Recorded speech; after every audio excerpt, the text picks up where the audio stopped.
Sidam, Om Anubhadra Kratawoyantu Wiswata, Om Sidrastu Ta Astu Astu Swaha, Om Swastiastu, Om Loka Samasta Sukino Bhavantu. Semoga semua makhluk senantiasa sejahtera.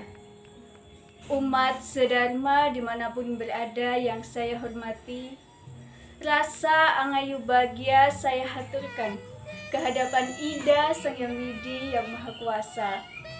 Karena atas kerta waranugrahanya, saya dapat menyapa kembali umat sedharma. Umat sedharma yang berbahagia, berjumpa lagi bersama kami, Badan Penyiaran Hindu atau BPH Jawa Timur dalam acara Pesan Dharma.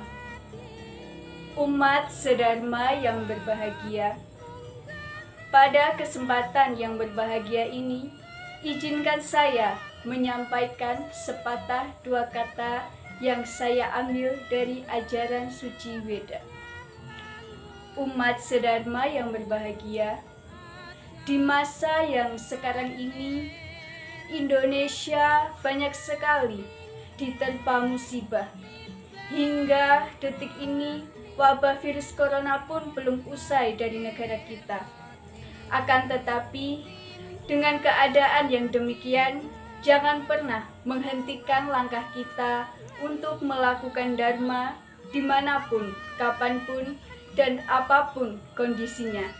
Laksanakan laksana dharma agar kehidupan kita senantiasa sejahtera. Umat sedharma yang berbahagia, dikatakan dalam kitab suci Bhagavad Gita, kapanpun dharma mulai runtuh dan adharma merajalela, aku menjelma kembali ke dunia untuk menegakkan dharma. Berbicara soal dharma, dharma adalah hukum yang mengatur dan memelihara alam semesta beserta isinya. Dharma juga dapat diartikan ajaran-ajaran suci, kewajiban-kewajiban suci, hukum-hukum suci yang menuntun manusia menuju kesempurnaan hidup berupa dharma laksana dan juga budi pekerti yang luhur yang berupa jaga dita. Dharma juga dapat diartikan tingkah laku. Dharma juga dapat diartikan kebajikan. Dengan demikian, dharma yang mengendalikan manusia menuju kebahagiaan dan kesejahteraan. Dan akhirnya, dengan dharma inilah seseorang dapat mencapai kelepasan yang tertinggi yang disebut moksa. Moksa adalah alamnya Brahman yang bersifat nirguna, yang artinya tidak ada bahasa manusia yang dapat menjelaskan bagaimana alamnya Brahman itu. Ia hanya bisa dirasakan oleh seseorang yang telah mencapai alam Satchit Ananda, yaitu kebahagiaan yang tertinggi. Umat sedharma yang berbahagia, perlu disadari oleh kita bahwa tubuh yang kita miliki ini adalah suatu alat untuk mendapatkan moksa. Moksanam sarira sadanam. Tubuh adalah alat untuk mendapatkan moksa. Menyadari akan hal demikian, hendaknya kita selalu bergulat pada perbuatan yang baik dan benar. Lakukanlah swadharma dimanapun kita berada, kapanpun dan apapun kondisinya. Jangan semata-mata hanya karena harta benda kita melupakan kodrat kita sebagai manusia. Manusia memang tidak pernah bisa lepas dari harta benda. Ibarat perahu tidak akan berlayar tanpa air. Tetapi hendaknya diingat bahwa air adalah sarana perahu untuk berlayar. Demikian pula manusia. Harta benda adalah alat untuk mencapai pantai kebahagiaan apabila didasari atas nama dharma.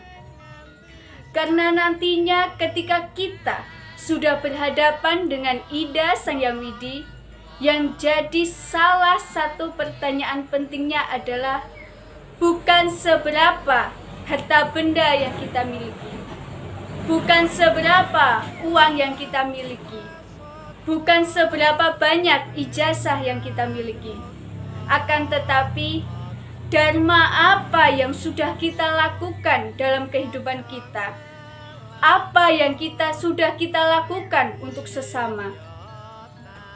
Uang yang kita miliki hanyalah kertas, sertifikat rumah hanya kertas, ijazah pun hanya kertas. Kehidupan kita selayaknya hanya dikelilingi oleh kertas-kertas yang seiring dengan berjalannya waktu dapat disobek, dibuang, lalu dibakar. Lantas, berapa banyak orang yang menderita, orang yang kecewa hanya karena kehilangan kertas-kertas tersebut, sampai melupakan satu kertas yang tidak dapat dilihat oleh mata manusia, yaitu kertas kematiannya sendiri. Sejauh manapun kita mengejar isi dunia, finishnya tetap saja kematian. Umat sedharma yang berbahagia, yang dinamakan dharma, adalah penyebab menuju surga. Sama halnya perahu, alat bagi pedagang untuk menyeberangi lautan. Ketika seseorang dapat sampai ke surga itu, ia akan terbebas dari kelahiran kembali yang menyebabkan penderitaan, yang disebut dengan punarbhawa. Akan tetapi perlu diingat, untuk sampai ke surga itu sendiri bukanlah suatu hal yang mudah. Kita harus bergulat pada perbuatan-perbuatan yang baik. Kita mengekang hawa nafsu dan ego yang ada pada diri kita. Kita tidak lagi mementingkan diri sendiri, tidak lagi meremehkan orang lain, tidak lagi menghakimi orang lain, saling mengasihi dan memberi satu sama lain. Seindah apapun surga, bukanlah menjadi tujuan utama hubungan kita dengan Ida Sang Hyang Widi. Cinta itu hanya semata. Hanya karena cinta, akal mengatakan Tuhan tidak pernah bersedih. Namun, cinta melihat Tuhan meneteskan air mata untuk makhluk ciptaannya yang jatuh dalam lubang penderitaan. Hal ini mengisyaratkan kepada kita bahwa kekerasan, keangkuhan, kesombongan, keangkara murkaan telah merajalela di bumi Nusantara kita. Itu semua terjadi karena manusia lupa akan hakikat dharma yang harus dilakukan dalam kehidupan ini. Apabila seseorang dikelilingi oleh dharma, maka sikap-sikap iri hati, kesombongan, dengki akan meninggalkan kita. Cabang pohon akan merunduk ketika mereka penuh dengan buah. Maka dari itu, tanamkanlah dharma, lakukanlah dharma pada kesempatan yang masih tersisa ini. Umat sedharma yang berbahagia, singkat wacana yang saya berikan tadi, tidak ada sedikit pun maksud, satupun kalimat yang bermaksud untuk menggurui umat sedharma dimanapun berada. Di sini saya hanya berbagi sedikit pengetahuan saya yang terbatas.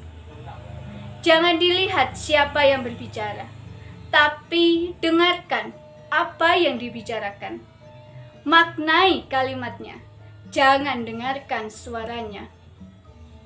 Tidak ada kehidupan yang pasti, karena sedih, bahagia selalu hadir menyapa. Maka dari itu, jadikanlah sabar, ikhlas, dan syukur sebagai penyempurna segala rasa yang ada. Sepiro ajining manungsa bisa disawang saka kepiye wong iku ngajeni wong liya. Seberapa berharganya manusia dapat dilihat dari seberapa orang tersebut menghargai orang lain. Sura Dera Jayaningrat lebur dening pangastuti, mugi rahayu rahayu rahayu sagung dumadi. Om Santi Santi Santi Om.